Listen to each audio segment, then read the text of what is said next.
दीपज्योति परब्रह्म दीपज्योतिर्जनार्दनः दीपो मे हरतु पापं दीपज्योतिर्नमोऽस्तु ते। शुभं करोति कल्याणम् आरोग्यं धनसम्पदा शत्रुबुद्धिविनाशाय दीपज्योतिर्नमोऽस्तु ते।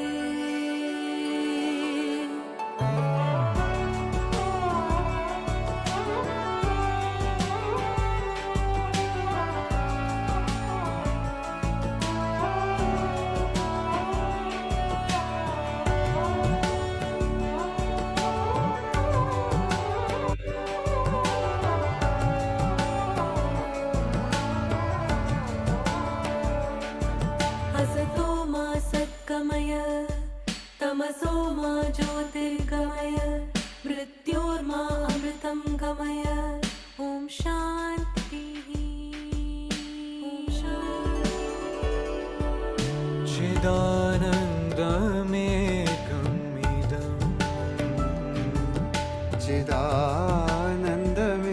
चिदानन्दमेकमिदम्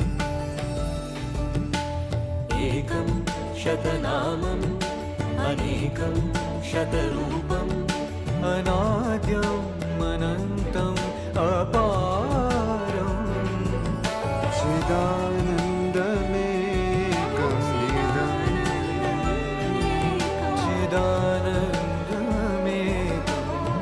वन्दे।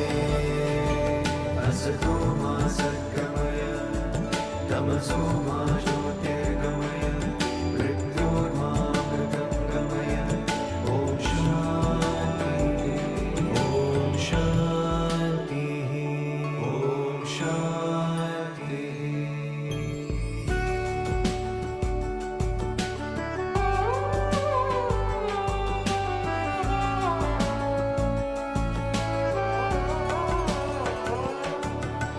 कोऽहं सोऽहं कोऽहं सोऽहं देहं नाहं देहं नाहं कोऽहं सोऽहं देहं नाहं। प्रज्ञानं ब्रह्मा अहं ब्रह्मास्मि तत्त्वमसि अयमात्मा ब्रह्मा। हरि अनंत हरि कथा अनंत कहे सुनहि बहुविधि सब संता। अनंत अनंत अनंत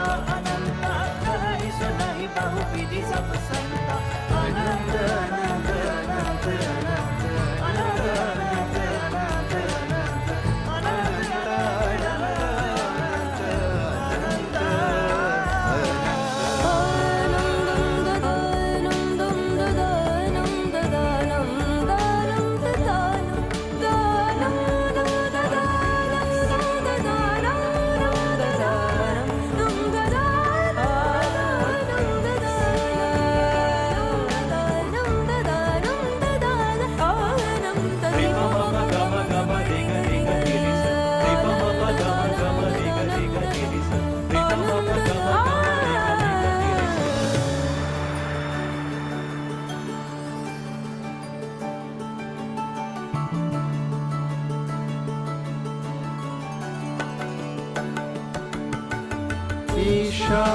ईशावास्यमिदं सर्वम् ईशावास्यम् इदं सर्वं वसुधैव कुटुम्बकं वसुधैव कुटुम्बकं वसुधैव कुटुम्बकं वसुधैव कुटुम्बकं स्वदेशो भुवनत्रयम्। असतो मा सद्गमय तमसो मा ज्योतिर्गमय मृत्योर्मामृतं गमय। असतो मा सद्गमय तमसो मा ज्योतिर्गमय मृत्योर्मामृतं गमय। असतो मा सद्गमय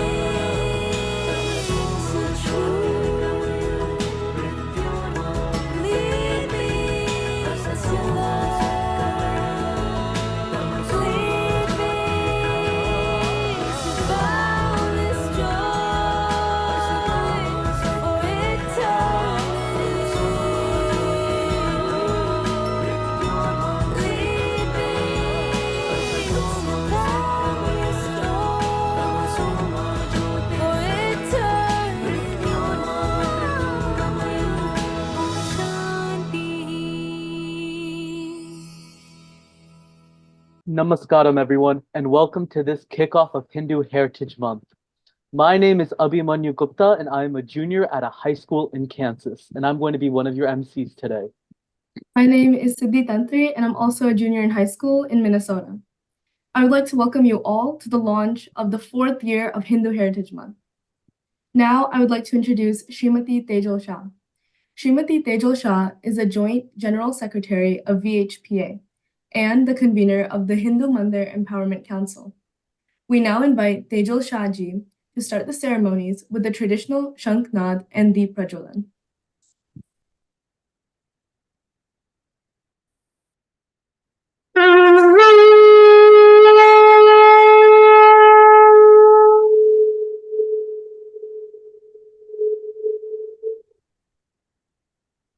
शुभं करोत् कल्याणम् आरोग्यं धनसम्पदा शत्रुबुद्धिविनाशाय दीपज्योतिर्नमोऽस्तु ते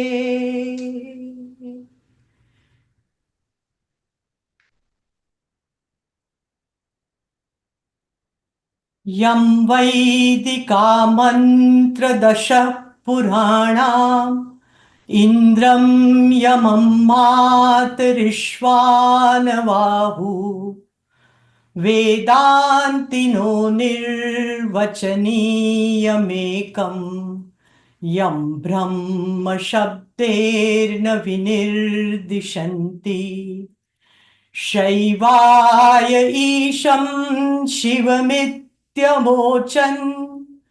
यं वैदिका विष्णुरिति स्तुवन्ति बुद्धस्तथा अर्णिति बौद्धजैना सत्श्री अकालेति च सिक्खसन्तः शास्तेति केचित् कतिचित् कुमार स्वामीति मातेति पितेति भक्त्या यं प्रार्थयन्ते जगदीशतारम्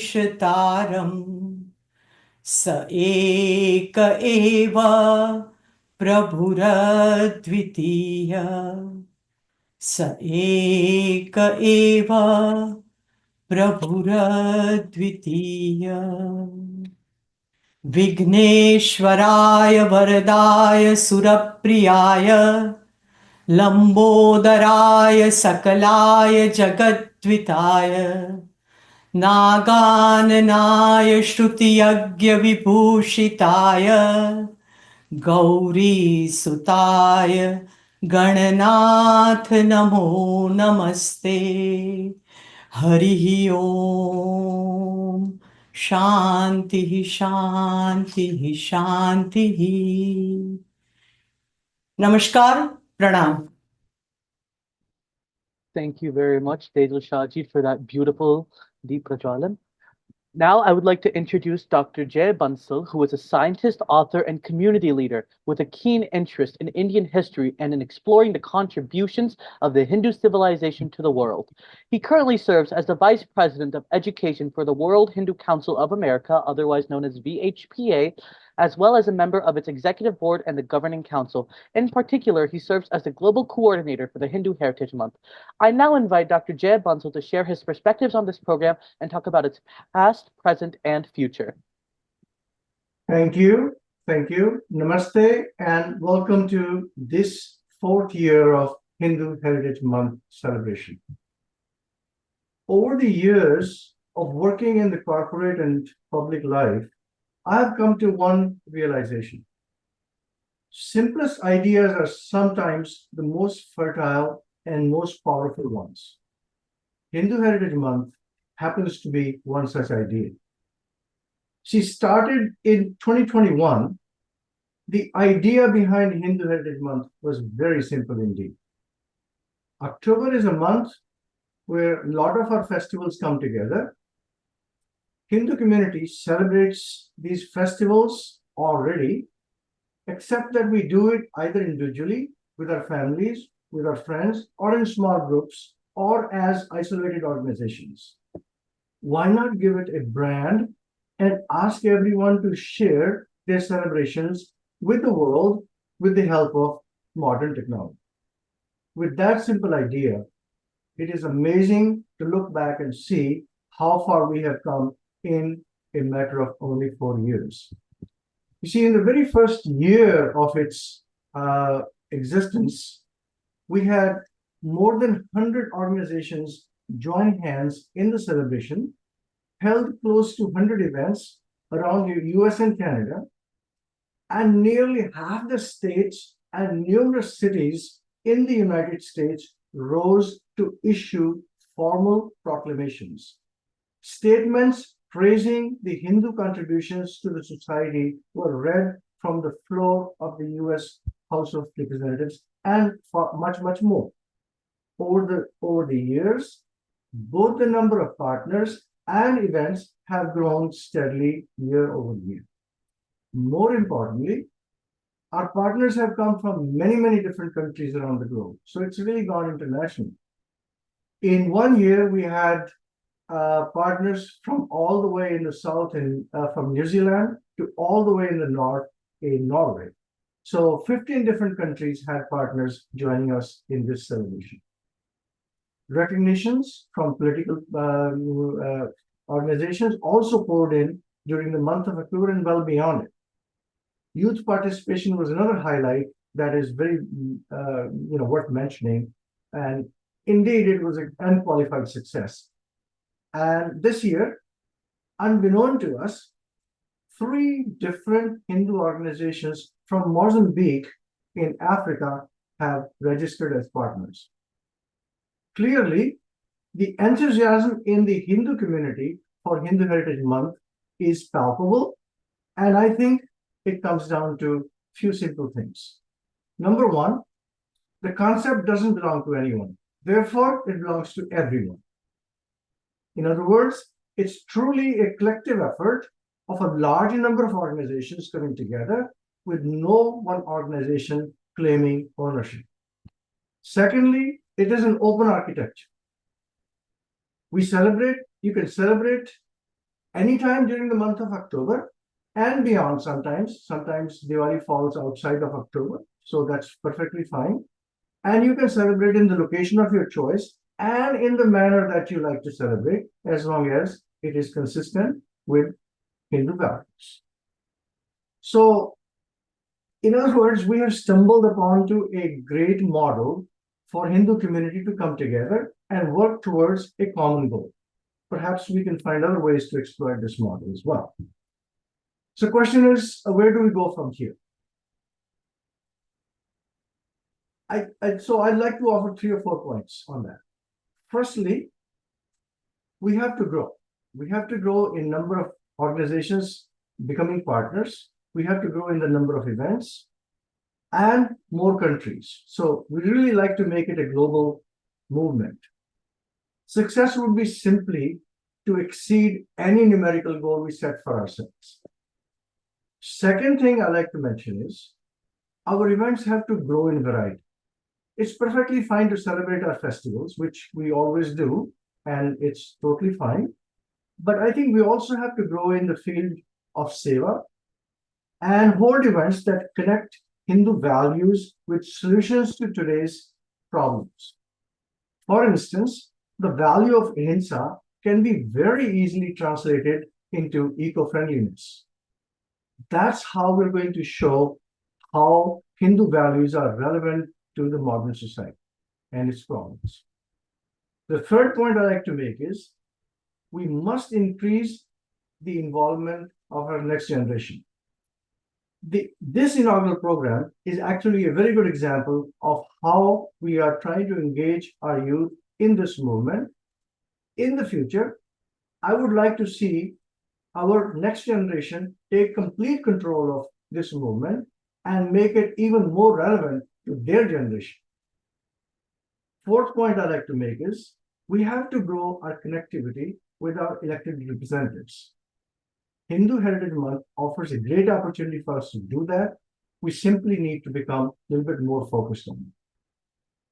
Fifth and final point is we have to increase our connectivity with the society at large. Again, Hindu Heritage Month is a great opportunity for us to show our co-workers as well as our neighbors what Hindu Dharma actually is and what it stands for.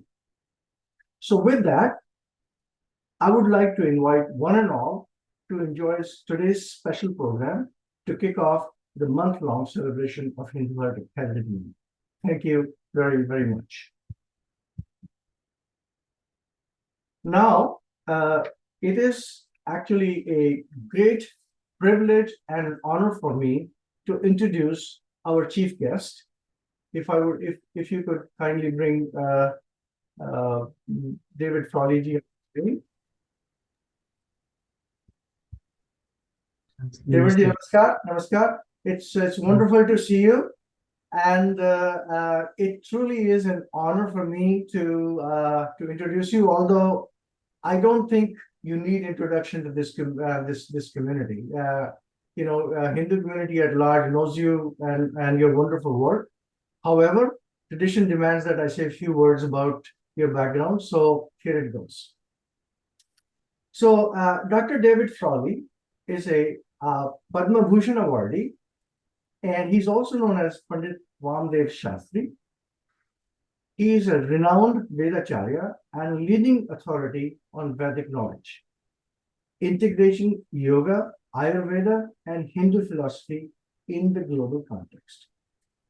He founded the American Institute of Vedic Studies, providing educational resources and other online courses alongside his 50+ published books.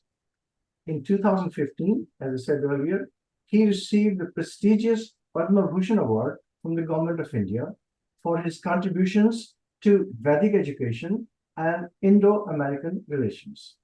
Dr. Frawley also holds a D.Litt in Yoga and Vedic Sciences, highlighting his lifelong dedications to promoting India's spiritual heritage. This is actually a very, very short summary of his very long resume, and totally impressive resume. And Dr. Frawley, I won't take audience's time going through the entire resume. So with that, if I may humbly request you to kindly share your thoughts on Hindu Heritage Month, and in particular, how Hindu values are relevant to the modern society. Thank you. Namaste, Shri Guru Bhyo Namaha. It is my great honor to be with you and to be part of this wonderful program, and to also see the success of the Hindu community globally, as well as in the United States. I grew up in the city of Denver, and we didn't have hardly any Hindus there, except there was one writer I saw in the Denver publications, which was a figure called Vednanda. And he has been my inspiration for Hinduism since then. I have also been associated with VHP in a number of contexts, particularly with Mahesh Mehta some years ago. And some years ago also, I was asked by VHP to do a 1-month tour of the Hindu temples in UK in order to release a very important book on the teaching of Hindu Dharma in UK. So I've seen what has happened with Hinduism and the Indian diaspora in the United States and globally.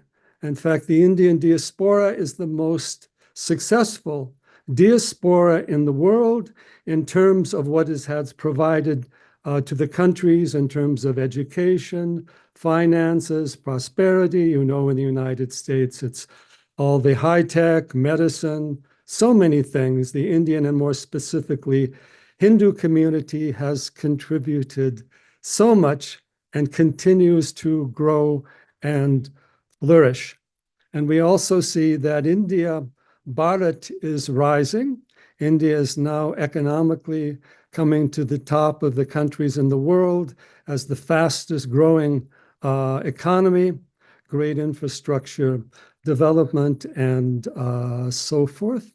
But we must remember there is also a great Hindu or diaspora or sharing globally of knowledge since Swami Vivekananda came to the United States in 1893. So many gurus after that. And in this regard, India, specifically the Hindu community, is also carrying what I would call the global heritage of the Atma Vidya, or the self-knowledge, self-realization, such as taught in yoga and the Vedanta. And we have seen how the Vedic knowledge has spread globally: yoga, Vedanta, Ayurveda, Jyotish, Vastu, all the music, dance, Sanskrit. I've been involved in sharing the Vedic knowledge globally.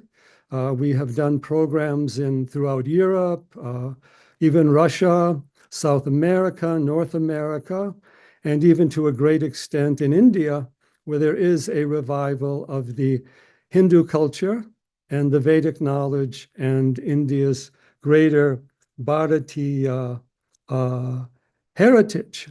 So it is very wonderful to see the Hindus here. And also, the Hindus are producing the most beautiful architectural monuments in the Western world. Notably, recently, of course, the Akshardham, North America, this one of the largest monuments in the United States, was opened and over 200 feet high in the New Jersey area. So it is wonderful to see all these temples. In fact, these have also gone up globally. I was also at the inauguration of the Abu Dhabi Swaminarayan temple. And so what have the Hindus brought to the United States? Prosperity, peace, happiness, spiritual knowledge, scientific knowledge. This new heritage connects them to the ancient heritage of the yogic knowledge. So it is a tremendous heritage. And we even know historically figures like Thoreau and Emerson studied the Gita and the Vedanta. And many Americans, such as myself, have taken up different teachings, aspects, and practices of the Hindu Dharma. And we also see similar communities in all the other countries of the world. So Hindu Dharma is a universal Dharma. It recognizes that there is one self, Atman, Paramatma, in all beings, all living beings, all the world, the mountains, the waters, the sky. Presently, I am speaking to you from the mountains of southwestern Colorado. We are on kind of a Navaratri retreat here. I can see the mountains and the lakes outside the windows of this cabin. United States has a wonderful natural heritage also. And I've been watching and being part of how yoga has expanded in the West. In fact, we pioneered some of the first schools in things like Ayurveda. 40 years ago, there weren't any schools. Now we have many people practicing these different teachings, not only in the United States, but also in many of the other countries of the world.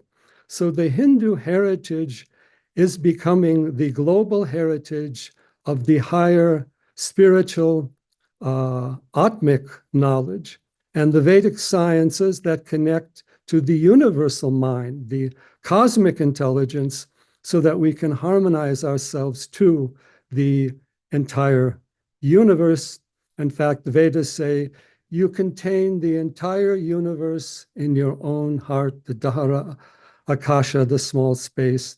Within the heart, we are all part of not only one family, but one self, The universe itself is self-aware. I also live not far in New Mexico. In fact, I can see the Los Alamos hillside from our window at night, and we can see some of the laboratory lights going on there. And the Vedic teachings have also taught us how to unfold that universal knowledge and Atma Vidya and Chit Shakti, power of consciousness. So, in that respect, the Hindu Dharma is at the cutting edge of science today, and as well as all aspects of technology, but that which transcends technology as well. So we see the Hindu heritage as belonging to all. In fact, this is the Navajo uh, design I happen to be wearing today, and talking with them and some of the local Native Americans, Hopis, etc. They are also aware of this greater spiritual and cosmic heritage of humanity, need to revive it, and connection to the Hindu Dharma. And we have also been active on the India side, because in India, of course, having been a colony under colonial rule for so long, there is still a lack of understanding and appreciation in certain aspects of the Indian society. And one of the challenges that all Hindus have is dealing with certain prejudices we still find in academia, textbooks, certain media groups. I'm not saying all of them. We also have very good supporters in many areas, but we have to get our message out. And Hindu Heritage Month is a key part of that. We need textbooks that explain and understand Hindu traditions and Hindu history. The Hindu Puranas give the age of the universe as considerably longer than what modern science has even imagined. And they also recognize that there's been many humanities, many civilizations, and we need to honor all of them.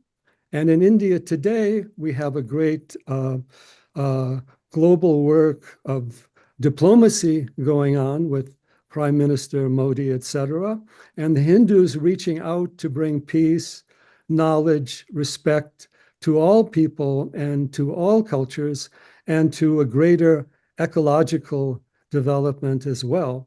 So in that respect, Hindu Heritage Month and the Hindu American community is central to this global unfoldment of Hinduism, Sanatana Dharma, and the higher consciousness and welfare of all human beings and of the entire planet. And the Hindu Heritage Month is now bringing that out, turning it into a national event. And I'm very happy to be part of it. And let's make it expand, grow, share, bring together, and also to help us transcend, to help us go to a higher level of consciousness. Science and technology is great, but without a science of consciousness, we're still not totally aware. And that is what the Hindu community teaches, not just AI, but self-awareness, self-intelligence at a global level. So with these few words, I will close my talk. Again, I'm very honored to be here and to again be part of the Hindu American community. So let us have a great celebration here, a great inspiration, and one that reaches not only all human beings, but all of nature and connects us with the self of the entire universe. Shri Guru Bhyo Namaha, Hari Om Tat Sat. Thank you, David Fawley-G, for your very wise and profound words. Now we would like to play a brief video message created by a few of the Hindu Heritage Month participants. Namaskar. My name is Dr. Jaswant Patel. I am the chairman of the Board of Trustee at the Hindu University of America. It fills me with immense pride and happiness to celebrate October as the Hindu Heritage Month. More than hundreds of organizations have come together to commemorate the October as the Hindu Heritage Month. During this month of October and November, we will be joyously celebrating the festival of Navratri, Diwali, and Hindu New Year's, among others. Namaste. On behalf of the Dharma Civilization Foundation, I join all of you in celebrating the Hindu Heritage Month 2024. We, as Hindus, are extremely privileged in belonging to an ancient culture with thousands of years of recorded history. Hindus, from ancient times through now in the modern United States, are very well known for bringing the message of peace, acceptance, and harmony in human life. The month of October is also significant for all of us, as the spiritual and festive celebrations of Navratri and Deepavali happen in this month. The Hindu Heritage Month is an effort to bring local awareness and the recognition of the diverse contribution of Hindus across the United States. DCF is proud to join all of you in celebrating the Hindu Heritage Month. Dhanyavad. Hari Om, Jai Shri Ram. I am Captain Manohar Mahajan, the President of International Hindu University, IHU, and on behalf of all the members, staff, board members, and faculty of the International Hindu University, I hereby wish everyone a very happy Hindu Heritage Month. We are in that stage of our lives where we have to be actively involved in spreading the name of Sanatan Dharma, spreading the message of Sanatan Dharma. We cannot be just passively sitting on the fence and watching or waiting for someone else to take the required action. So, with that, I would like to wish everyone a very happy Hindu Heritage Month. Thank you. Namaste. I am Mitesh Patel, National Treasurer of USHA, the United States Hindu Alliance. On behalf of USHA, I request all Hindus living in the US to take part in the hundreds of activities planned across the country to promote and share our rich Hindu heritage and culture with all. Let us together make sure all Americans learn about Hindus this October on the occasion of Hindu Heritage Month. Thank you.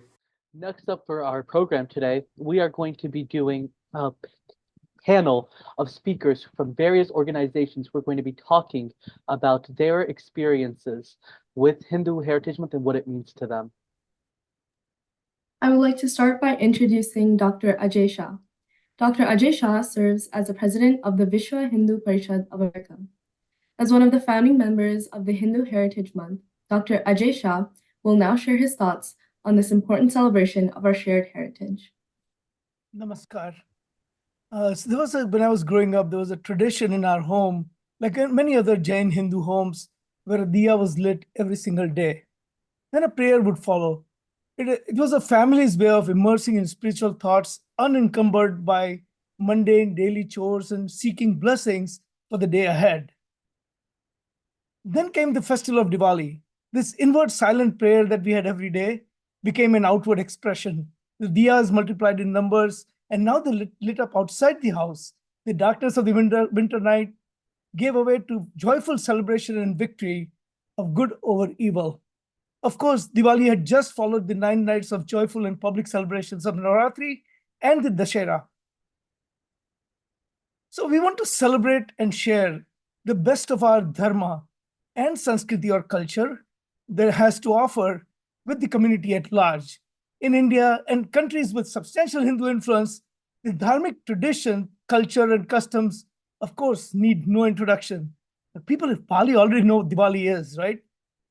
But in US, in Europe, in South and Central America, and Africa, It is time for the diya at home to actually come out, and that is why we have the Hindu Heritage Month. We want our friends and neighbors to know that this year is also special because Ram Mandir has finally been built in Ayodhya. It is the birthplace of Sri Ram and a place where Sri Ram returned from Lanka after he triumphed over Ravana on the day of, when he returned, it was the day of Diwali, when he came back to Ayodhya. And we also want to invite everyone to learn more about Hindu Dharma, customs, culture, and we want them to know that what Hindus are, what the traditions are, and acknowledge our positive contribution. It is our opportunity to showcase us. For example, how many people know that democracy was a cherished Hindu tradition over 4,000 years ago? Hindus had republics, they had councils, there was robust debate on issues like taxes. And we think that we invented it in the last few hundred years, right? But it was there 4,000 years ago. The republics had voting and even an election officer. So as we get closer to the US elections, it is useful for us not just to share this ancient wisdom with everyone, but also to share dharmic principles as we go out and elect our representatives. So check out, if you get a chance, check out hinduvote.org and get more information about how Hindus select the candidates from the dharmic perspective. And finally, as we join 400 organizations, including temples in at least 9 countries or 10 countries, I would be remiss if I did not mention that our Hindu brothers and sisters in Bangladesh are undergoing drip genocide. Please, please keep them in your thoughts and your prayers. And now let's physically and virtually light the diya or the lamp with Hindus and non-Hindus alike by celebrating the Hindu Heritage Month. And we are privileged to serve as VHPA. We are privileged to serve as organizing partner for this particular event. So thank you and namaste. Thank you very much, Ajay Shahji, for that beautiful speech. I would now like to invite Neil Irkal, who is a 10th grader from Atlanta, Georgia. He is leading efforts to organize youth-led events at schools, libraries, law enforcement offices, fire stations, and with EMT personnel. Neil will now talk briefly about the Hindu Parents Network and its efforts to promote Hindu Heritage Month. I now invite Neil to speak for 2 minutes regarding his thoughts.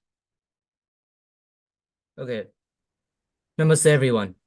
My name is Neil Irkal, and as a youth leader, we partnered with the Hindu Parent Network to organize Diwali events at several schools and libraries in the Atlanta area last year to showcase Hindu Heritage Month. It was organized by youth and was well received by teachers, librarians, and students and community members. With this opportunity, we gained valuable leadership skills, public speaking skills, team building, and organization skills. It was a really fun event packed with music, Diwali arts, dance, mehendi, and much more. Such events promoted diversity and a better understanding of our culture and tradition and helped develop mutual respect in our communities we live in. This year, I'm looking forward to organizing similar Diwali events across local libraries and schools. Dhanyavad. I can introduce Dr. Jamin It's okay. Kathiriya. He's an assistant professor of medicine at Mount Sinai, where he leads a research group studying lung regeneration. He's an avid Dharma follower and is currently serving as a president of Hindu Yuva, a national university-based student organization with 83 chapters that focuses on practicing, promoting, protecting, and preserving Hindu Dharma. Namaste, everyone. It is really an honor to be amongst all the panelists, and it is really exciting to be part of the panel, as well as appreciate how amazing the Hindu Heritage Month has taken up in the short 3 years. And I will keep my remarks pretty short. I will speak on behalf of Hindu Yuva. I think personally, as an immigrant or as a half immigrant, if you will, who came to the US as my young adult age, it feels as if I myself am coming of age, where my identity, my religious identity, my heritage, which is Hindu heritage, is being celebrated. In Hindu Yuva, we have been in existence since 2006. Currently, we have 83 chapters. And one of the things that we have been doing, and we are really emboldened by the fact that there are so many organizations that are that we are partnering with, is celebrate Hindu Heritage Month in the form of Hindu Awareness Week. One of the things that we do as part of Hindu Awareness Week is spread awareness about our dharma, our culture, and the manifestation of it. Because as we know, as part of the Dvaita philosophy, the divine is one, but the manifestation is many. And therefore, one of the things that we do is bring in various different organizations at universities. They may be dance groups, they may be singing groups, they may be Bhangra groups, Ras Garba group, um, Vedanta group, Hindu groups, Sikh, Buddhist groups, all of the different student organizations that celebrate their own heritage. They all come from Dharmic thought. We bring them all together on one panel.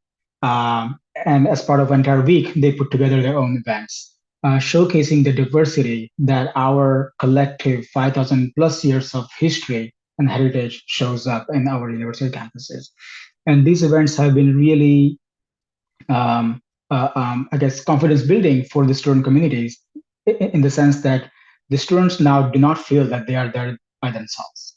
And in the light of Hindu Heritage Month, how many countries that are celebrating, how many partner organizations that are celebrating, I think it is just really an amazing, amazing collection of the diversity that we really represent. And I think in the beginning, as we heard, that the Hindu Heritage Month is not owned by one organization and therefore it is owned by everybody.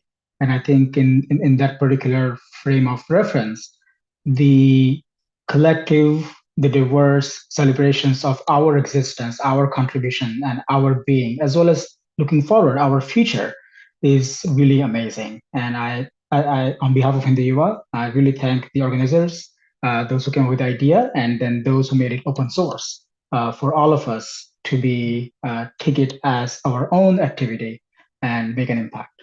Namaste. Thank you very much, Doctor, for those beautiful remarks. Next up, I would like to introduce Shri Sanjay Tripathi ji from HSS. Sanjay ji is a computer engineering professional with over 30 years of experience in the technology industry, currently working at AMD in GPU and deep learning.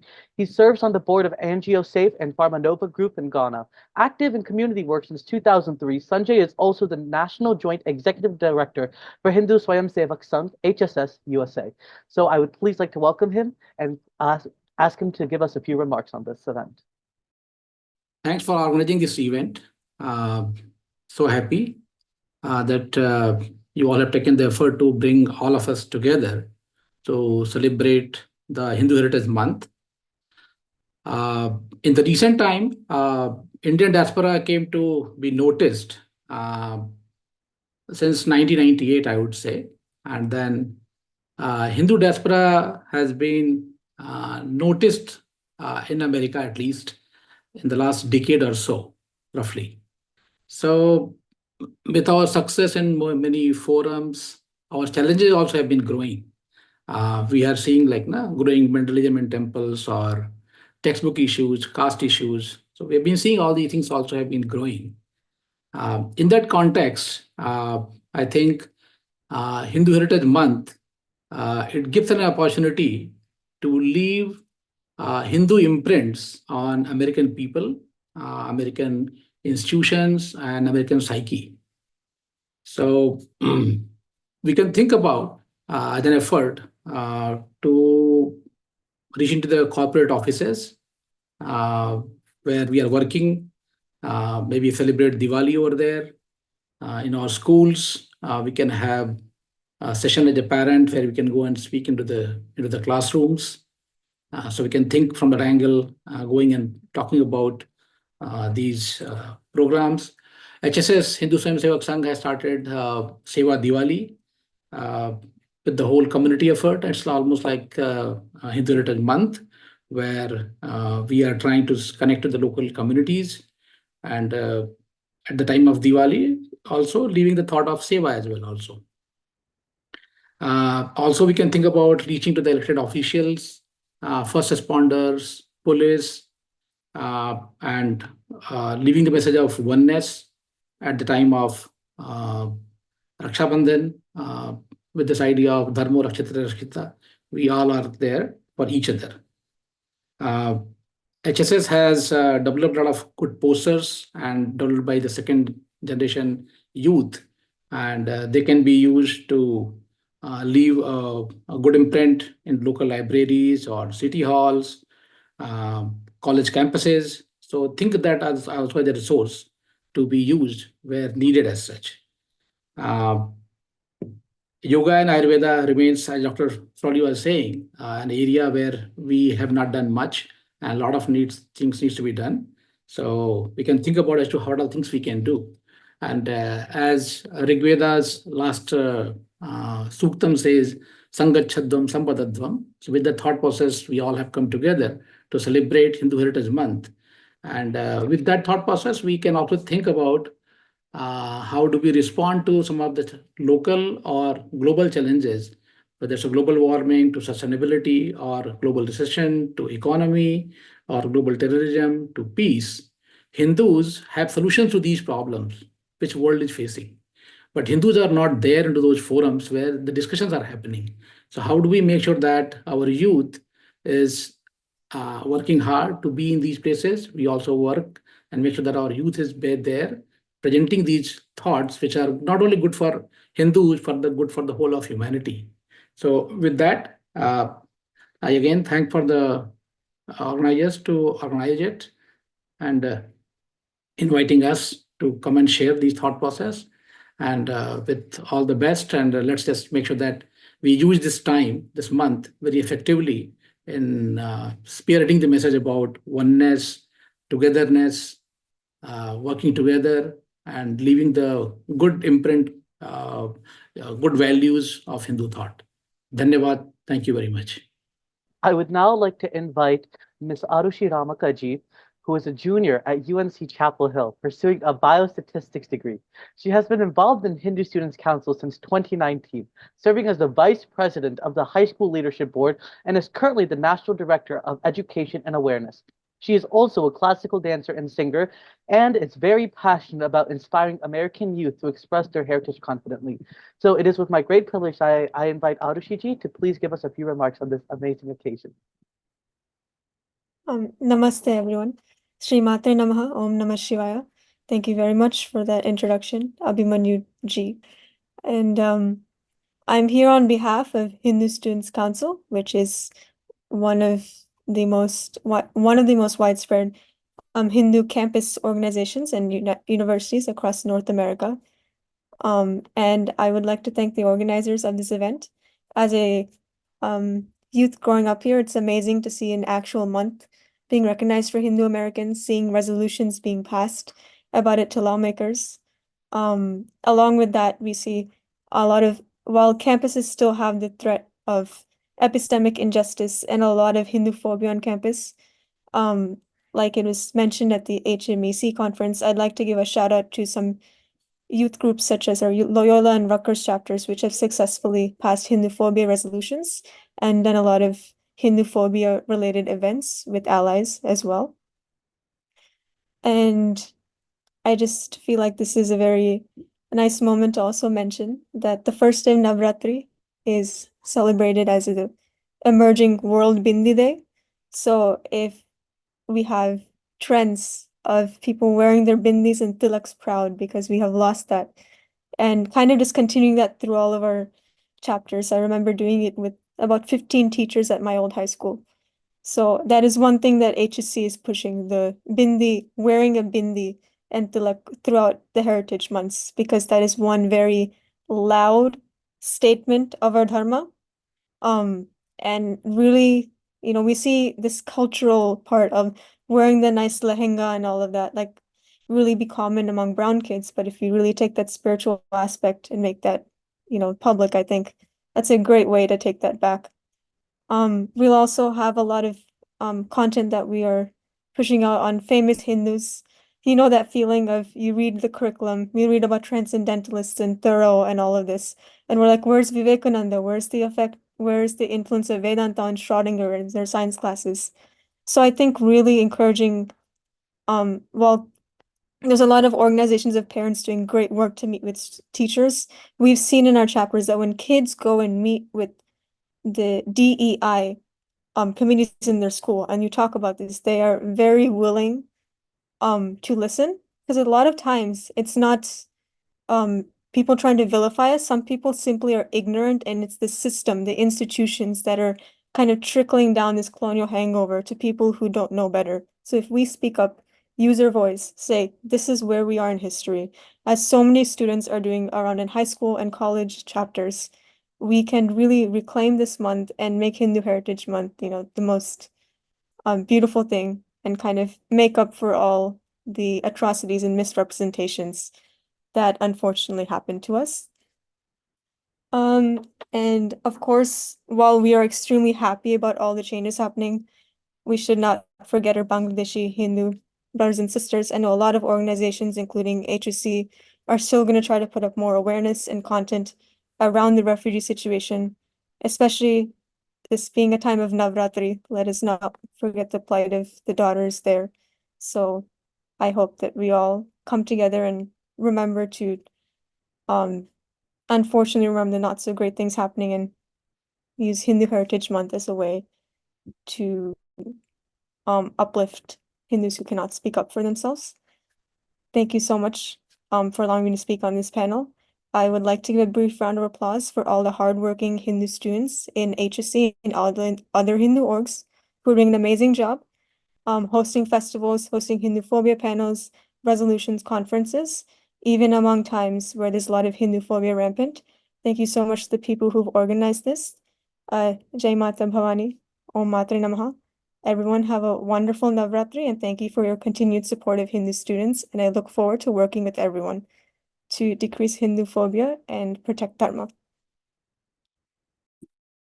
Thank you, Arshi, for those wonderful remarks. I would now like to introduce Tara Narasimhaji. She's been a resident of Houston since 1981 and has held several leadership roles in the Houston community. Tara Narasimhaji shares her knowledge of spiritual wisdom every weekend on The Voice of Sanatan Hinduism, which is a radio show that explains the tenets of Hinduism and other Hindu-related announcements. She has been a part of the Hindus of Greater Houston, which is also known as HGH, ever since inception, and she retired as its past president in February 2024.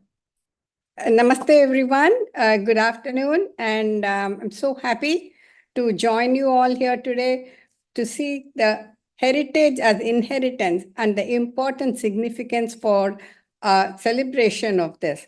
Heritage is part of who you are. Heritage is also something that should contribute to the building of your character and enhance your life. The Hindu heritage, as we reflect on the thoughts of the land of Sanatan Dharma, where Lord Rama and Krishna avatars took place, with notable evidence, we all know that Hinduism is one of the oldest with a rich heritage that spans thousands of years. Let's start with the question, how important is it to know about your family history and one's heritage? We see that there is a connect in most of our Hindu festivals also, that we have rituals, ceremonies, and worships which end with prayer for all, for universal peace and harmony. The question that is often asked by the youth, importance of Hindu heritage, which was our main kind of organization that has taken efforts to bring out our heritage for many reasons. Its impact on the world, the role in Indian culture and its contributions to the society, as well as how the culture itself is rich and diverse with civilization that dates back to 4,500 years ago. So India is the birthplace, for many other religions like Buddhism, Jainism, and Sikhism. India's heritage is a reflection of our country's history, values, and beliefs. And also, we have cultural identity that makes it special. Hinduism's ethical code emphasizes values like truth, right conduct, love, peace, and compassion, and non-violence. So based on all of this, we have the Hindu concept that has been embraced by many people around the world. In short, the Heritage Day not only brings unity and close the gaps of our celebration of our diversity in different cultural groups. I thank the Vishwa Hindu Parikshad of America and all their directors with Abhimanyu and the young volunteers who are here with us today for taking time to improve the heritage that we are thinking to get the word passed out. Although, we have built thousands of temples, even in the United States, I think I have a data of almost 1,500 or so, and a wonderful beginning of this year, 2024, when Ram Lalla visited all the Hindu temples of the USA, which I'm so happy to get involved in it when it happened, as well as appreciate all the time and efforts of the management of VHPA. Thank you all very much. Namaskar and Dhanyavad. Thank you, Taraji, for those uplifting words. We would like to thank all of the organizations that have contributed to the kickoff of Hindu Heritage Month, as well as all of the other organizations that will continue to support the celebrations of Hindu Heritage Month this year. Yes, once again, thank you to all of our amazing panelists who are talking about Hindu Heritage Month and describing the impact it has on the diaspora across the world. The next segment in today's program is the Lifetime Contribution Awards. This segment is sponsored by VHPA, where they recognize many stalwarts of the Hindu American Society who have dedicated their lives in the service of the Hindu society here in the US and globally as well. We now invite Sri Amitabh Mittal, the General Secretary of VHPA, to give a brief background to these awards and kick off the ceremony. Namaskar. Dhanyavad to Abhimanyu and Siddhi for running the program so well so far. I've been given responsibility to talk about the Hindu American Contribution Award. 131 years ago, Swami Vivekananda came and gave a speech in Chicago, the town where I am. And his speech, the first paragraph, is the shortest resume and the most precise resume ever. And I think we need to remember that. We dare to give our introduction when we meet people. And that is why Hindu Heritage Month is necessary. Hindu remains quiet. Hindu remains constant. Hindu is busy in bettering and encouraging the world and forgets to introduce what Hindu is.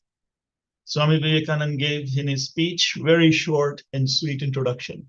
First, he brought himself to the level to everyone as brothers and sisters. We're all equal. Secondly, he talked about his education belonging to the oldest order of monks. Third, the religion.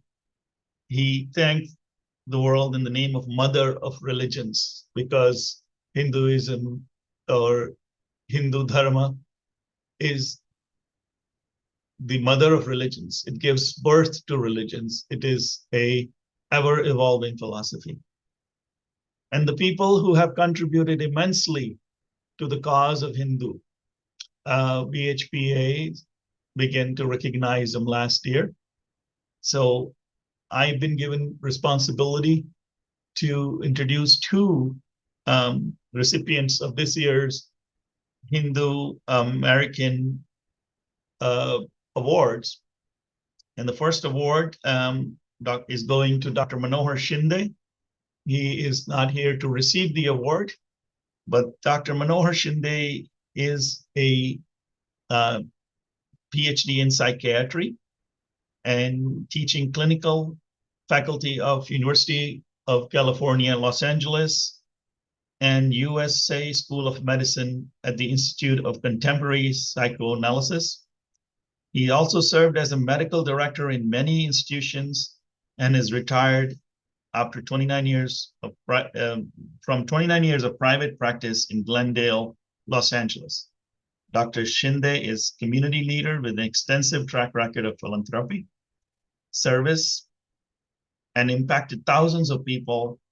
He serves on the board of several nonprofit organizations serving the Indian community in North America. A former Sangha Pracharak, Dr. Shinde is former member of VHPA Governing Council. He founded the Dharma Civilization Foundation and led the revitalization of the Hindu University of America. He is currently engaged in intellectual activities related to Hindu Dharma and civilization. So he is the first recipient of the Hindu American Lifetime Contribution Award, and we thank him from all of us at VHPA for accepting this award. The next award is going to Shri Yagna Subramanian. He is also not able to attend today's event. Dr. Yagna Subramanian has made invaluable contribution to the promotion of Sanatan Dharma and has been instrumental in establishing Shardaramba and Adi Shankara temples, along with centers of learning in the United States and Canada. In recognition of his dedicated service to Sanatan Dharma and Sringeri Maha Samsthanam, he was honored with the prestigious title of Dharmatama by Jagat Guru, His Holiness Shri Bharati Tirtha Mahaswami. This distinction is exceptionally rare, as Dr. Yanga Subramaniam is the only third person in the 1200-year history of Sringeri Shardapeetham to receive such an honor. His greatest passion lies in educating children and preparing the next generation of Vedic scholars and priests. Earlier in his career, he worked as a scientist at Bell Labs, where he made significant contribution to the field of telecommunication.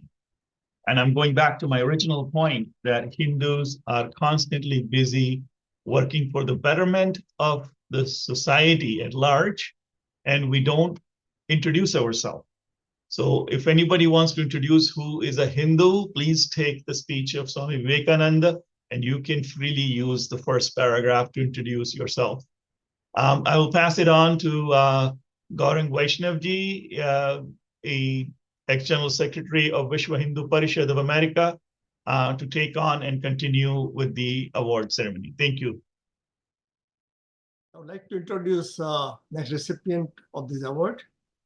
Swargiya Robert Arnett was the author and photographer of the acclaimed book India Unveiled, Spirit, Tradition, People, which offers a vivid portrayal of India's diverse culture, spirituality, and traditions. The book, which won 3 national awards, became a cornerstone of his mission to educate and inspire. To expand its reach, Robert G. launched the School Library Book Project, placing India Unveiled in over 14,000 high school and middle schools libraries throughout the USA, the resource to enhance cultural studies curricula. A native of Columbus, Georgia, with a master's in history from Indiana University, he served as one of the youngest commanding officers in the US Signal Corps in Turkey. His lifelong passion for promoting cross-cultural understanding led him to lecture at prestigious institutions such as the Smithsonian, Harvard, Yale, and Stanford. Robert G. worked closely with VHPA, and he was always present at every HMEC, Hindu Mandir Executive Conference, with his daughter-like associate Smita Ben Turekia, introduced his seminal work, India Unveiled. We at VHPA lovingly called him Bob Bhai. He also created the India Unveiled photo exhibit featuring 35 of his finest images, which traveled to various universities and foundations, sparking meaningful dialogue between students, educators, and communities. Bob Bhai was a disciple of Paramahansa Yoganand and practiced Kriya Yoga and meditation daily for 40 years. His work continues to inspire a deeper appreciation of India's rich heritage, making him a respected advocate for cultural exchange and education. Though he's not with us physically in this world now, it is my privilege to announce American Hindu Lifetime Contribution Award for Robert Arnett Bob Bhai. Thank you.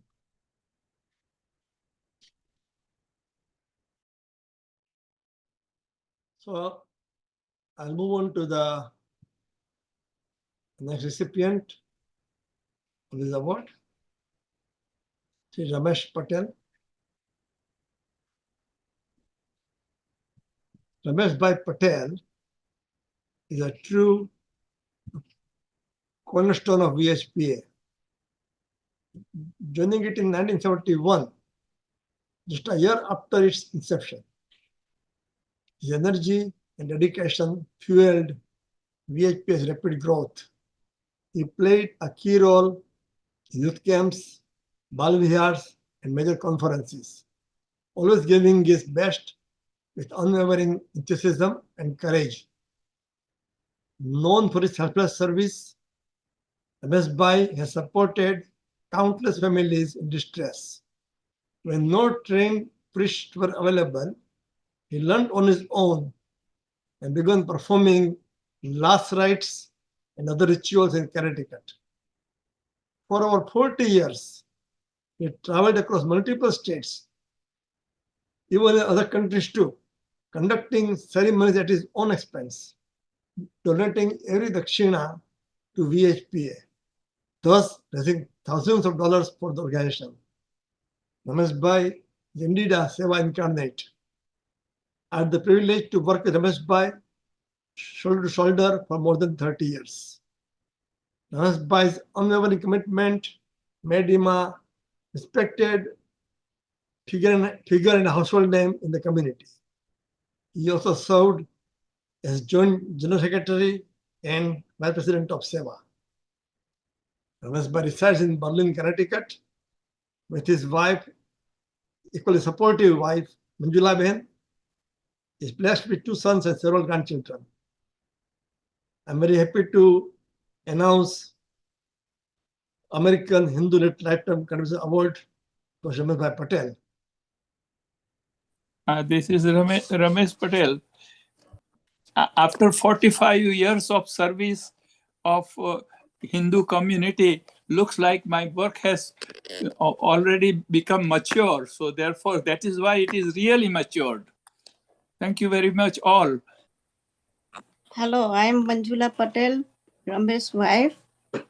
We appreciate that whatever work we did, we recognize, but we are very fortunate that we get chance to elevate our spiritual life.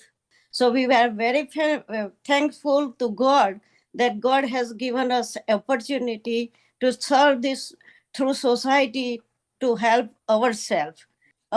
We get benefit to ourselves. We didn't give anything to society. We get everything from society because society give opportunity to go in between them and help them. And that's why we are very thankful to God and to all of you that you are here as our part of our life. Thank you very much. And God bless you all. Swargiya Sarojbhai Gandhi was born into Mahatma Gandhi's extended family and raised in Sevagram, Wardha, and Sabarmati Ashram, Ahmedabad. Surrounded by notable figures like Vallabhbhai Patel and Vinoba Bhave, he was deeply influenced by a community dedicated to nation building. His father, at Gandhiji's request, spent his life teaching the poor to weave khadi. Sarodbhai only remembered sleeping in Gandhi's lap after evening prayers, cherishing the ashram's atmosphere of service and shared purpose. Sarodbhai was at times raised by his grandmother, as his parents, fighting for independence, spent time in jails for civil disobedience. Sarodbhai Gandhi, a distinguished senior member of VHP of America, shouldered various responsibilities within the organization, finally assuming the role of Vice President of Chapter Coordination. He was instrumental in the growth of youth camps, youth conferences, and Ekal Vidyalaya, where his benign presence had calming effect. He dedicated more than 30 years of his life to the noble cause of Hindutva through his service to VHP of America. For me, he was a friend, a guide, and a brother, as I had the opportunity to work very closely with him for all of 30 years when he was active in VHPA. He was also actively involved in several of VHP of America's activities like HMEC and helped organize important events like the World Hindu Conference in New York in Madison Square Garden in 1994 and the Global Vision 2000 Conference in Washington, D.C. in 1993, among others. It gives me indeed immense pleasure to announce this VHPS Award, American Hindu Lifetime Contribution Award for Sharad Bhai. Now may I request maybe Veena Gandhi is here to address us for 2 to 3 minutes. My pranam to cosmic consciousness and that higher energy, and my namaste to all my brothers and sisters. With great joy in my heart, I recognize the award that is given to my husband Sharad. But I also like to remember Sharad and his greatest qualities, which as I get older, I find it more and more meaningful. He was always ready to help others with an unbroken calmness. I have never seen him uptight or upset. He had a balanced mind with a sharp intellect, and he was very humble, and he had a deep understanding of human behavior. All the people felt very comfortable around him. So I think that these qualities of his, which I find as I get older, is so important in the community work. He was blessed by this quality, as Gaurang Bhai says, by his father and by his grandfather. His grandfather was a lawyer, but he gave up totally his profession for the independence movement of Bharat. His father also very intellectual person, very sharp in the management skill and very sharp in a proper business mannerism. He was grown up with all the greatest freedom fighters, and still he decided not to go for the positions but help poor. So Sharad's father did Khadi upliftment and Khadi work research. And he did that till the last day of his life because Mahatma Gandhi, he promised him that he will do that at the age of 15. Sharad and myself had a great privilege to join Vishwa Hindu Parishad of America in 1981. And since 1981, both of us loved the work, loved the people with whom we worked, and loved the objective of our presence.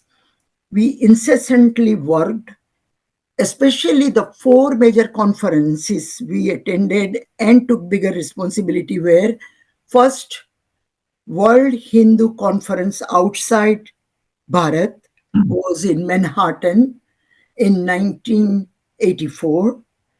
Then in 1989, Dharma Prasad Yatra with Ramesh Bhai Oza and Muniji was another joy and pleasure to go from state to state and spread Hindu philosophy of oneness, Vasudhaiva Kutumbakam. Then in 1993, the big program in Washington, D.C., I don't know exactly, but 3,000 to 4,000 people with so many youth came, and we thoroughly enjoyed it. And every great spiritual person and other people like youth coordinators and youth from all over the world had attended in Washington. And then last but not the least at this time was Millennium. At the turn of Millennium in 2000, there was a Millennium Peace Summit, and I could not believe I've never seen that many Hindu monks in America. It was in year 2000, around 200 plus more than 1 year, and we just started uh, inviting them in our houses. So, what I want to say, we have continued to work as a vice president of the chapter coordination till late 2000, and then Ekal Vidyalay and Ekal Health. I wish, I really wish Sharad was alive at this time, but I accept this award on his behalf, and we both still believe that Karmaneva Adhikaraste, Ma Phaleshu Kadachana, Ma Karma Phala Heturbhu, Ma Sangostve Karmani. Yeah, we are not here always to get that kind of appreciation, but that joy of doing good things, that joy of loving people is in our heart. I again thank you to all of you, wish you all the best, and my pranam to all of you.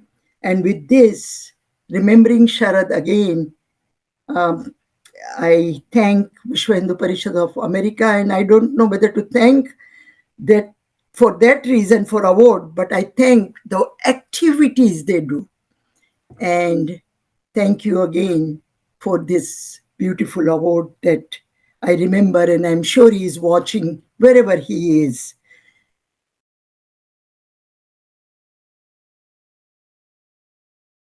So, namaste everybody, and I have the honor to talk about Jyotish Parekh. So, Jyotish Pai has been associated with VHP of America since 1973, marking over 50 years of dedicated service. He served as the national treasurer for several years, skillfully navigating the organization through financially challenging times. With strategic foresight, his expertise also ensured that VHPA made sound investments, strengthening its financial foundation. As president of Vishnu Parishad of America for 15 years, Jyotish Bhai played a pivotal role in uniting various organizations and temples to consolidate their disaster relief efforts under VHPA's leadership, ultimately helping rebuild an entire village in Kutch area after the devastating 2001 earthquake in Gujarat. During the emergency period in the 70s, imposed by Mrs. Indira Gandhi in Bharat, Jyotish Bhai was actively involved with Indians for Democracy, working to restore democratic rights.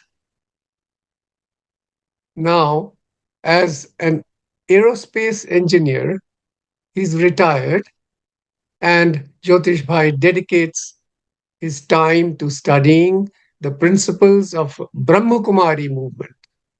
He lives in Westford, Connecticut with his wife, Ilakshi Behan, and they have two grown children. Jyotish Bhai, is he there to come up? Yes, he's here. He's here. Very good.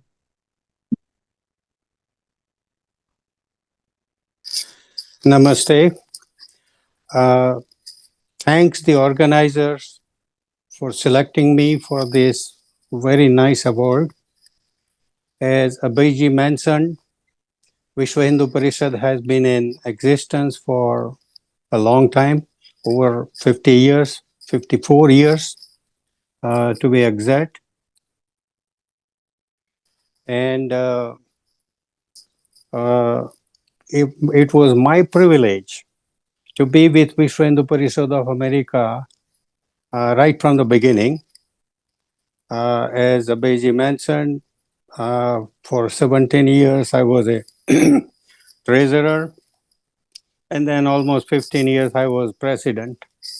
And during that time, we had a very great dedicated team to take Vishwa Hindu Parishad of America forward. It wasn't that easy.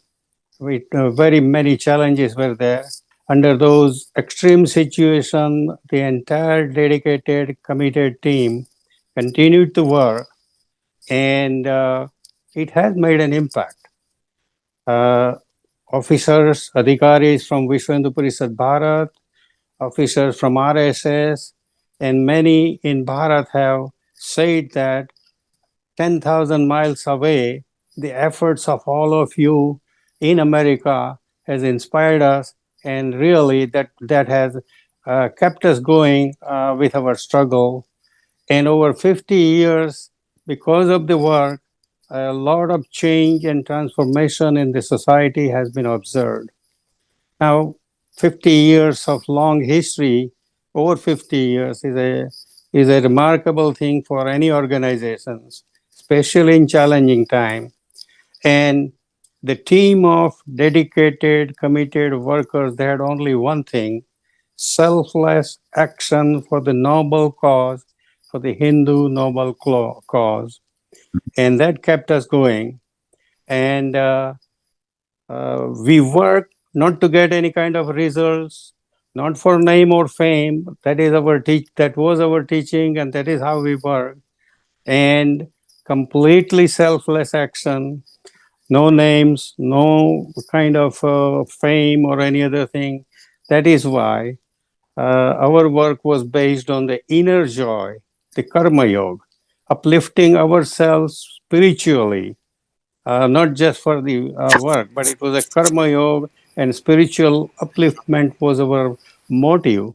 And that is why when this award came up, I was a little bit reluctant also that, well, it's a little dent in the selfless service that we have provided for all those years and all our teaching. It was, it was the inner joy and selfless service, and the selfless service. So when the award question came up, there was a little hesitation on my part that it might be a little dent in our selfless service. However, when I was told that it, that it is, it inspires the other karyakartas, and also at the same time, uh, this is a love and appreciation from the present karyakartas for living Vishwa Hindu Parishad with such a great sound foundation. So thank you very much for the award, and keep on doing some great work that has been started. We already have crossed half a century, and we want to keep going. Om Shanti. Thank you. Thank you, Jyotish Bhai, for that wonderful note, talk that you gave. Very nice. Thank you so much. Again, it's my pleasure to talk about another really special person, a great person. And he was not just a colleague of mine at Bell Labs, but a close friend and a very close family friend, Dr. Nandakishore Sharma. Dr. Nandakishore Sharma of Salem, New Hampshire, a loving husband, father, and grandfather, departed this earthly abode on March 27th, 2024, at the age of 82. Nand Kishore ji was born in Jaipur, India in 1942. After completing graduate studies in structural engineering in India, he moved to the United States in 1966 to pursue his PhD in civil engineering at Cornell University. Upon completion of his degree, he moved to Massachusetts to work at Bell Laboratories in North Andover. After marriage in 1970, he settled in Salem, New Hampshire, where he lived his entire life with his wife, Indu, raising two wonderful sons. Following his retirement from AT&T in 2002, he eventually went back into academics, serving as a professor of civil engineering at several universities in India. He both the local and broader Hindu in multiple ways, most notably as president of Vishnu Parishad of America. He joined VHPA in mid 70s. He helped organize Balvihar, family and youth camps, and several other national programs. He also helped Hindu Student Council in its formative days as an advisor. Nand Kishore Bhai, is anybody there on his behalf to talk about? Namaste, everybody. I just wanted to express our deep gratitude for bestowing this award on my father. Growing up, my father was not a person who taught, gave us verbal teachings a lot. He didn't instruct us on doing this or doing that. He just set an example. And this is the feeling I have for the VHP family. It seems that there's just so many great people who lead by example, whose life is like a living scripture. This is what we felt for our dad, and this is how we feel about the entire VHP family. So I just want to say we feel extremely blessed to be part of this family. And I know if my father is here, he would say that receiving this award and working with all of you was an amazing privilege. That Vishnu Parishad is full of karyakartas, people who lead by example, whose very life is an expression of our literature, our scriptures. And one such person is Shushim Bhai Mukherjee. And I met him in 1998. And the very first time I met him, I was totally like convinced that this is the organization that I want to work for and be with. So Sushim Bhai joined VHPA in the early 1980s as a volunteer at a youth camp. He quickly proved invaluable, whether it was scrubbing large pots and pans or serving as a night security guard, always ready to step up wherever needed for whatever service. One of VHPA's flagship initiatives is the Support a Child project, which provides education and comprehensive care for over 4,000 children across 20 states in Bharat.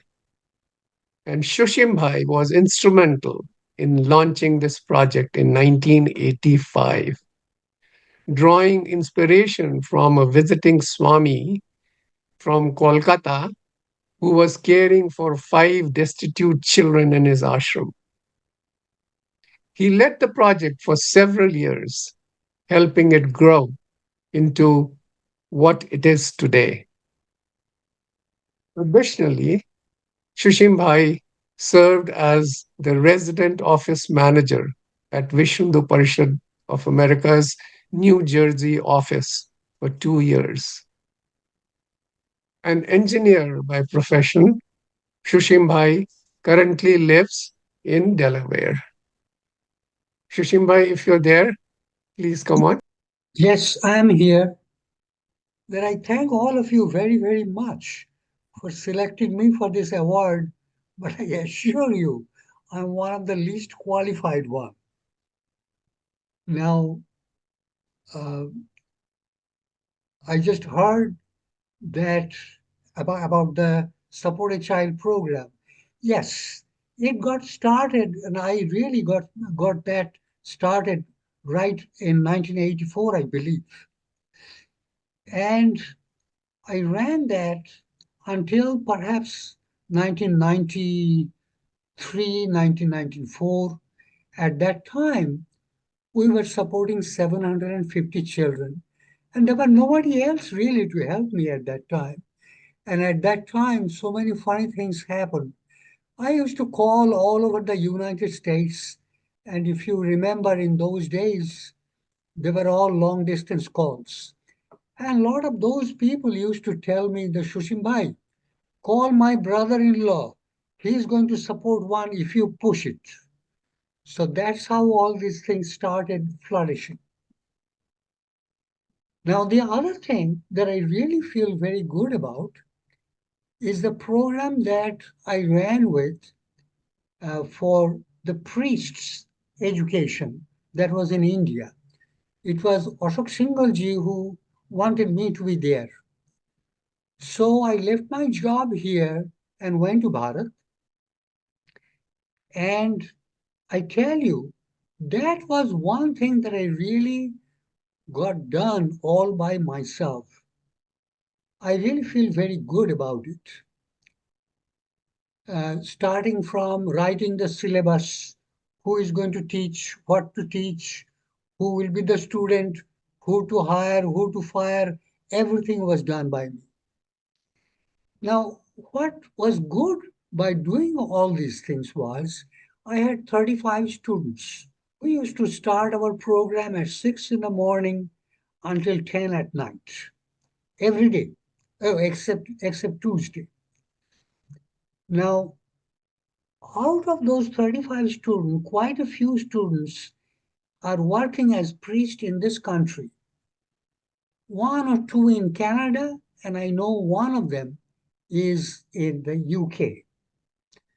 Now, one thing I know that of all the priests that came to this country, one of them brought his two boys from Bharat, and both of them today are engineers. One of them graduated from University of Virginia, the other from Virginia Tech. So those kinds of things make me feel very good and very proud. So I was at least able to do those kinds of things. And thank you very much. It is now my distinct privilege to introduce Dr. Vinod Prakash ji.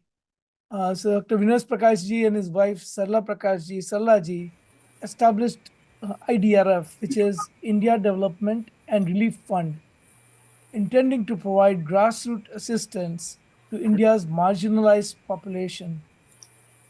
He took an early retirement from his position as an economist for the World Bank and has been a full-time volunteer for IDRF based in Maryland here in US.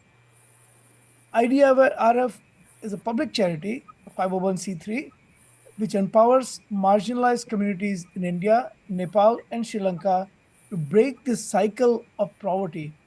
By partnering with local NGOs, IDRF promotes self-driven change through sustainable initiatives rather than providing charity. Their program encompasses healthcare, education, microloans, clean water, local governance, eco-friendly enterprises, and disaster relief. The funds are raised in US to support these efforts, ensuring aid reaches the most underserved population.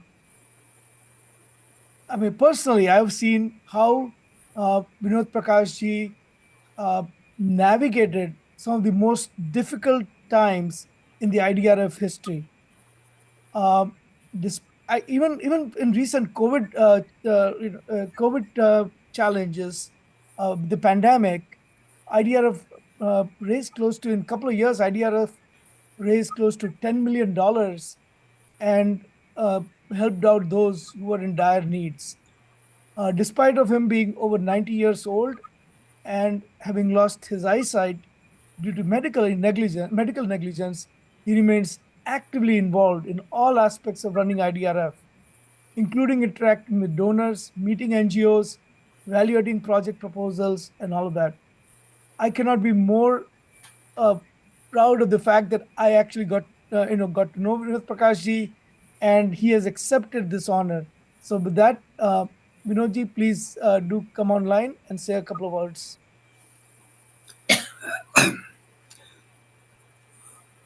I am Vinod Prakash, and sitting next to me is my better half, Sarla Prakash. I'm most grateful to VHPA for awarding this honor. I'm humbled and humiliated. IDRF is 36 years old, and when we started within 1 year of foundation of IDRF, I had to bless Paramatma how it happens that I am from Meerut city. I never seen a village in my life, and 10,000 miles away I meet someone from the same district but village, and he is the first PhD engineer from that village. We named Japal Rati. So we worked together, and a school which is going on since for now 35 years, and with all ups and downs, that is a part of uh, life or development process. Now it is CBSE accredited institution helping the 500 plus rural children. Another example, not too far from Delhi, there's a town called Hapur. There we initiated some 24 years ago, a program for the most deprived girls in the northeast, the what is called the Vanvasi Chhatrai Kanyai, and in coordination with Vidya Bharati and Shiksha Bharati, we built a hostel for those girls because there were no place, and started we idea took 100% financial care of the hostel girls, which we started with seven, and the ultimate capacity was 101, and now the hostel is serving 101 girls, and many of them have graduated, means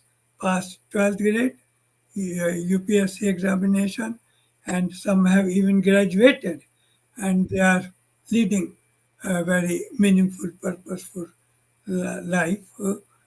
14 years ago, I lost my eyesight completely, but this service, IDRF, is providing me so much energy that at age officially now I completed 92 just a few days ago. What keeps me moving? This kartavya nishtha, kartavya pranata, my duty. Nothing is more joyous than serving the deprived, serving the motherland. And let me give you one example. At age 16 or 15, I offered satyagrah. When I was a child, my mother, my brothers, sister, Bhabi, they all got and joined to Quit India movement of 1942. So those things were in my veins. One more thing, I would not have been sitting here but for the support from my sister. My family could not afford sending me to education in Calcutta. It was through my sister's financial support.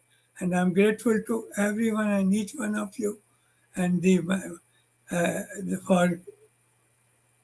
for your moral support and financial support which we have been receiving. Moving on, Tejalji, to the next awardee. I feel very fortunate to announce Dr. David Frawley as a recipient of American Hindu Lifetime Contribution Award.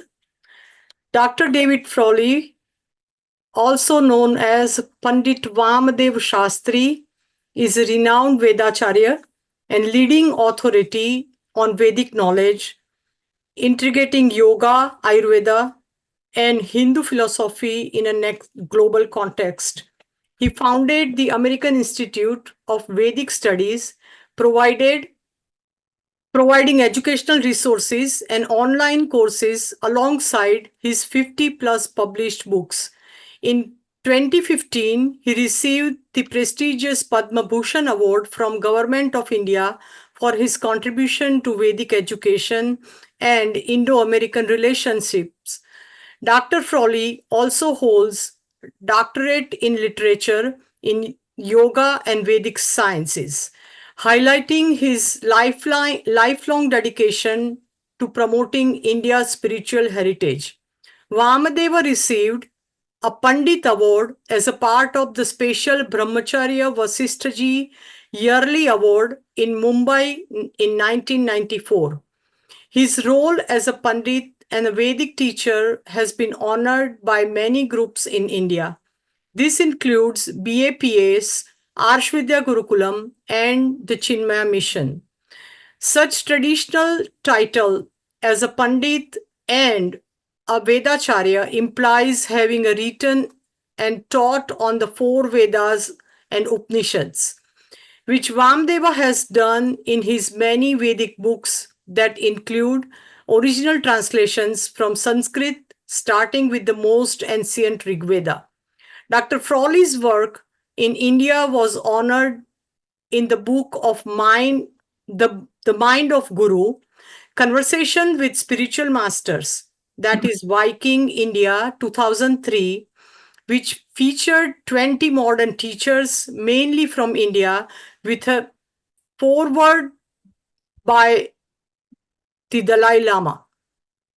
Here is Dr. Frawley with us.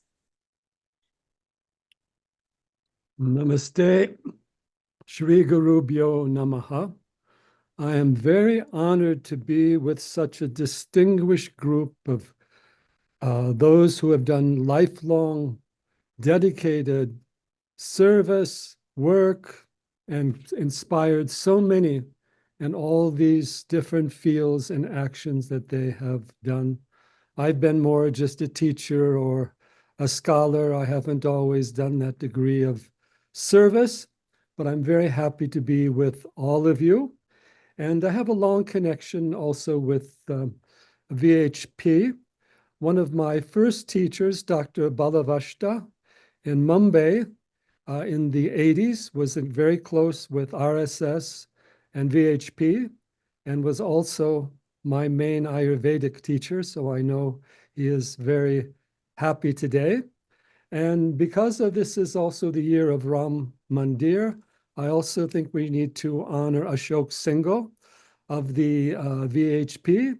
I had met him on several occasions. I got to know his two brothers, particularly BP Singhal. And so I'm very happy to be connected again also to this greater VHP family, and glad to know it is still growing, thriving, expanding, and bringing such inspiration to the Hindus of America and the Hindus of the world. Shri Gurubhyo Namaha, Hari Om Tat Sat. May we all be one, and we are always one in the Sanatana Hindu Dharma. Hari Om. Thank you, Dr. Frawley. The next recipient, Stephen Knapp, born into Christian family, began his spiritual journey with an in-depth study of the Bible. In his late teens, he sought answers to questions not fully addressed in Christian theology, promoting him to explore various religions and philosophies. His quest culminated when he read Bhagavad Gita for the first time, feeling he had finally found the spiritual clarity he was seeking. This led him to dwell deeply into major Vedic texts of India, eventually embracing Sanatan Dharma under the name of Sri Nandanandana Dasa. Stephen has dedicated his life to preserving and promoting the spiritual knowledge of Vedic philosophy. He has authored over 50 books and numerous articles on topics ranging from the Vedic science to yoga and Hindu traditions. Initiated by His Divine Grace, Srila A.C. Bhaktivedanta Swami Prabhupada ji, Stephen has managed Krishna temples in America since 1975 and has lectured extensively across India, visiting almost every state. He is the founder of the World Relief Network, which spreads genuine spiritual knowledge globally, and serves as the president of the Vedic Friends Association, VFA, a non-profit organization connecting dedicated writers, researchers, and teachers. Though these initiatives, Stephen works tirelessly to share the benefit of Vedic culture with the world. In addition to the American Hindu Lifetime Contribution Award, Stephen Nebji was recently also awarded as a HMEC, Hindu Mandir Empowerment Council, key contributor by VHPA. Thank you. Namaste, everybody. Thank you so much, first of all, for this wonderful award. I'm very happy to receive it. And to begin with, I'm also very happy to see how many youth are part of this event, especially because 20 years ago, when I was doing lecture tours across India, speaking at many colleges and universities, it was not unlike at an event, such an event, students would come up afterward my talk and would say, you know, you embarrass me. And I would say, why do I embarrass you? Because you know more about my culture than I do. So my attitude was, if I could be an inspiration for them to look deeper into their culture, be inspired by their culture, and to become proud of their culture, then, mission accomplished, So, but this has been an ongoing effort of mine and many other people for many years, is to inspire the youth to participate and become more active in their own culture. So it's very nice to see this in this event here, so many of the youth participating and taking an active role in management or organizing it. And because this is all basically what I've been trying to do, is to protect, promote, defend, and ultimately perpetuate the tradition of Vedic India, the Vedic culture itself, and also to make sure that India stays the homeland of a dynamic and thriving Vedic tradition. This is also extremely important. And I know there's so many people that have been trying and working in that way as well. This is why, for me, it's a special honor to get this award. And I'm very happy to do so because it comes from the association of the VHPA, many of whom I know and recognize in this event today.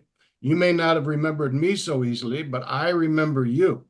I remember all the different events that we've had together, some of which we have worked together, and other times when I've recognized how much work you do. So with the VHPA and VHP in India, RSS in India, and so many different organizations, including ISKCON, which I've been a part of for so many years, it's a great honor to be in your association. My only regret is we don't see each other often enough. But the thing of it is, my health is not as good as it used to be. I don't travel as much as I used to. So this online event is especially nice for me because I can participate in it without having to, go through the rigors of going to the airport and booking a hotel and all this other stuff. So it's especially nice for me, but it's especially nice to be in your association in this way, especially because so many of you have done, like David Frawley was just saying, who's another great friend of mine. And I also knew Robert Arnett, another person that I used to be in contact with. But it's especially nice to see how much you all have done in direct physical service in organizing and helping perpetuate and protect and preserve the Vedic tradition in this way. So for that regard, I'm especially honored and happy to receive this award. So thank you very much. It really means a lot to me. I don't get too many awards, so it's going to hold a special place in my office here, my Bajran Kutir. So once again, thank you very much. Namaste and Jai Shri Krishna. Jai Shri Krishna, Jai Shri Krishna. So Stephen ji, thank you so much. And of course, it's been really inspirational for me personally, and I'm sure for all the others who've been with us through this last 2 hours or so. So inspirational to, hear the accomplishments of so many, members of our society who have dedicated their life to the service of Hindu Dharma and of course the society at large. We are truly inspired by your examples and the journey of your life. I just wanted to share one thing.